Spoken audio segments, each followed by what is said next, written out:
Deixa eu contar uma coisa para vocês. Em 2018, eu me filiei pela primeira vez na vida a um partido político. E também pela primeira vez na vida me candidatei a um cargo eletivo. Fui candidato ao Senado da República aqui pelo estado do Piauí, pela rede Sustentabilidade.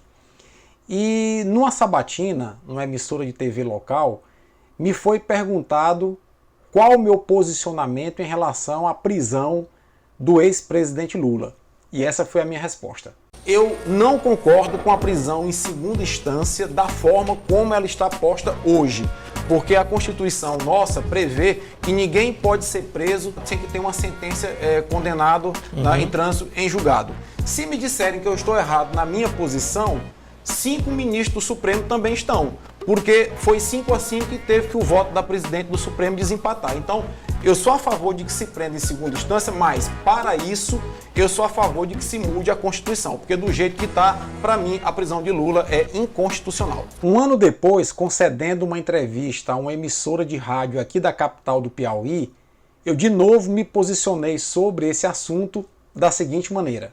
Mas, Paulo, eu acho que fundamentalmente nós podemos esperar da soltura do ex-presidente Lula o restabelecimento do Estado Democrático de Direito.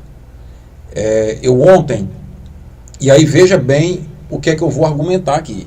Eu desde 2018, inclusive eu ontem postei no meu canal do YouTube um vídeo de uma entrevista que eu fiz no programa Agora, enquanto candidato ao Senado em 2018, dizendo que a prisão de Lula era inconstitucional. E aí eu recebi, porque as pessoas hoje vivem um momento de envenenamento, um momento em que as pessoas ouvem pouco e já tiram a conclusão ou as conclusões, leem pouco e já tiram as conclusões de forma precipitada. Tão logo terminou a entrevista, eu fui abordado por colegas no celular dizendo: perdeu meu voto, defendendo bandido. Então não é defender bandido, é defender o Estado Democrático de Direito. O que é que a Constituição diz? Que ninguém nesse país pode ser preso até o trânsito em julgado da sentença condenatória, certo? Então, lá no vídeo, eu fui claro, inclusive eu repostei o vídeo ontem nas minhas redes sociais, dizendo que sou a favor da prisão, do início e cumprimento de pena após condenação em segunda instância. Em alguns casos, eu corroboro com o ministro Dias Toffoli de que até após a condenação no tribunal do júri, já na primeira instância, já deve-se iniciar o cumprimento da pena, como em alguns países do mundo, certo? Entretanto, nós temos que ter a previsibilidade legal disso. Ou seja, ou se altera a Constituição, ou se altera o Código do Processo Penal, ou se altera ambos para dar base jurídica a essa decisão.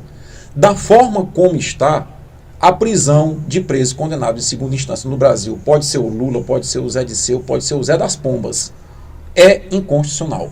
Então, se nós pregamos um Estado Democrático de Direito, o equilíbrio do Estado Democrático de Direito, nós temos que defender essa pauta de uma maneira muito sóbria, de uma maneira muito consciente, tá? E aí eu já vejo o Congresso Nacional se mobilizar, no sentido de que alguns senadores, como o senador Oriovisto Guimarães, do Podemos, né, já tem um projeto de lei tramitando, um projeto de emenda constitucional tramitando para alterar a Constituição. Já existe um movimento na Câmara dos Deputados nesse sentido. Aí nós começamos a dar segurança jurídica às decisões do país. O próprio ministro Sérgio Moro, ex-juiz Sérgio Moro, que foi o algoz do Lula, porque foi ele que determinou a prisão do Lula, né, ele já reconhece que tem que alterar a legislação, porque no próprio pacote anticrime que o Moro está mandando agora, já mandou para o Congresso, existe um dos dispositivos do pacote anticrime, é a previsão de emenda constitucional para alterar a Constituição e prever a prisão em segunda instância. E aí eu pergunto, se o Moro reconhece agora que tem que alterar a Constituição para determinar a prisão em segunda instância, por que ele não tinha esse entendimento lá atrás, quando ele determinou a prisão de Lula? É porque a prisão de Lula ocorreu no ano da eleição presidencial e ela foi determinante na eleição presidencial. E ainda hoje eu continuo achando que a prisão do ex-presidente Lula após condenação em segunda instância foi apenas um dos vícios processuais dentre os vários que podem ser citados, nos processos que o ex-juiz e ex-ministro Sérgio Moro julgou.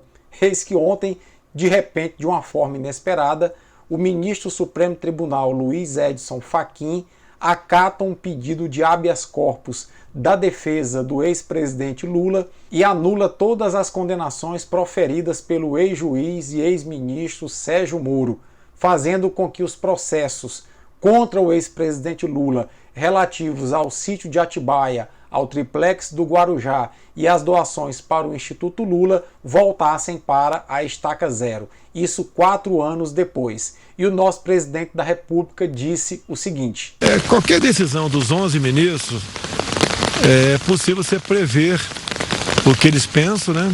O que botam no papel. O Luiz Fachin,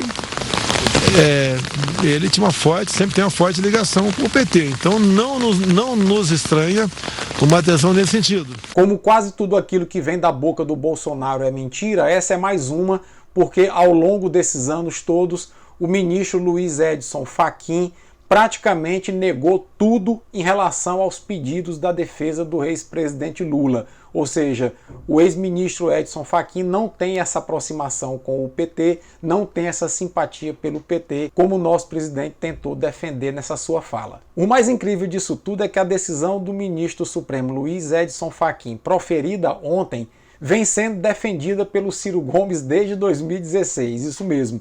O Ciro Gomes, que é professor de Direito, vem dizendo desde 2016 que a 13ª Vara de Curitiba não é o juízo natural para julgar os casos contra o ex-presidente Lula e que por isso mesmo os processos deveriam ser anulados. Agora, 4 anos depois, o Supremo Tribunal tem essa compreensão depois de toda a lambança que foi feita contra o ex-presidente Lula e contra todo o Estado de Direito do nosso país. Mas menos de 24 horas depois da decisão, uma série de juristas vem se posicionando dizendo que essa decisão do Luiz Edson Fachin nada mais é do que uma cortina de fumaça, nada mais é do que uma tentativa de proteger o ex-juiz e ex-ministro Sérgio Moro em relação aos processos de suspeição que estão lá no próprio Supremo e que tem como relator o ministro Gilmar Mendes, que deverá apreciar esses processos ainda hoje. E 2 coisas a essa altura me preocupam. Primeiro, é o Sérgio Moro passar impune por tudo aquilo que ele fez, porque o Sérgio Moro protagonizou um dos papéis mais deploráveis do judiciário brasileiro. Ele julgou e alinhou o julgamento com os acusadores do Ministério Público Federal da Força Tarefa da Lava Jato. Isso ficou muito evidente quando foi hackeado o celular do Sérgio Moro e o hacker espalhou essas mensagens pelas redes, mostrando que houve conluio sim entre o Ministério Público Federal e o juiz que julgava o caso. Ficou mais escrachada ainda a posição do Sérgio Moro quando ele renuncia à magistratura e resolve tornar-se ministro do principal beneficiado em relação às condenações que ele proferiu, que determinaram que o ex-presidente Lula não pudesse concorrer às eleições de 2018, facilitando, digamos assim, o caminho de Bolsonaro até a presidência da República. E, de repente, o juiz que julgou todos esses casos se apresenta como ministro do principal beneficiado de todos esses processos. E a coisa não para por aí. Depois que Moro foi fritado na frigideira do bolsonarismo e deixou o governo Bolsonaro, ele passou a defender e assinar peças de defesa da Odebrecht, uma construtora que ele praticamente quebrou a partir das condenações que ele próprio impôs. Veja que agora ele passa a assinar peças de defesa processual da empresa que ele próprio condenou. E a outra preocupação que eu tenho é simplesmente o fato de que nós podemos reeditar no país a polarização de 2018, que não vai ser nada bom para o Brasil e para o brasileiro. Nós não podemos reviver aquela polarização do lulismo contra o bolsonarismo, como se não houvesse outra alternativa para os rumos desse país. Se nós reeditarmos essa polarização, isso será muito lesivo para nós no momento em que nós temos que não apenas derrotar o Bolsonaro, mas nós temos que apresentar ao país uma alternativa, um plano para sair do buraco econômico, do buraco educacional e do buraco sanitário que o bolsonarismo nos empurrou. Concordo com o Ciro Gomes quando ele diz que foi feita justiça porque o Estado Democrático de Direito foi completamente burlado pelo ex-juiz e ex-ministro Sérgio Moro, que deve sim pagar por essa burla. E concordo também com ele quando diz que nós temos que ter uma outra alternativa para o país que não essa polarização, essa dicotomia entre lulistas e bolsonaristas. Nós precisamos olhar para frente e nós precisamos, além de derrotar o Bolsonaro, repito, apresentar uma alternativa de projeto para esse país. E essa alternativa, esse projeto, o Ciro Gomes possui. E a grande preocupação que eu tenho é que desde ontem os meios de comunicação só falam dessa anulação das condenações do ex-presidente Lula e o fato de que o Brasil está numa crescente de casos da pandemia pela má gestão do governo Bolsonaro está completamente relegada a um segundo plano. E eu lembro a vocês que as previsões é que até 1º de julho nós tenhamos perto de 500 mil de brasileiros mortos pela Covid-19, nesse experimento macabro que o Bolsonaro está fazendo de expor a população brasileira ao coronavírus. Nós não podemos, repito,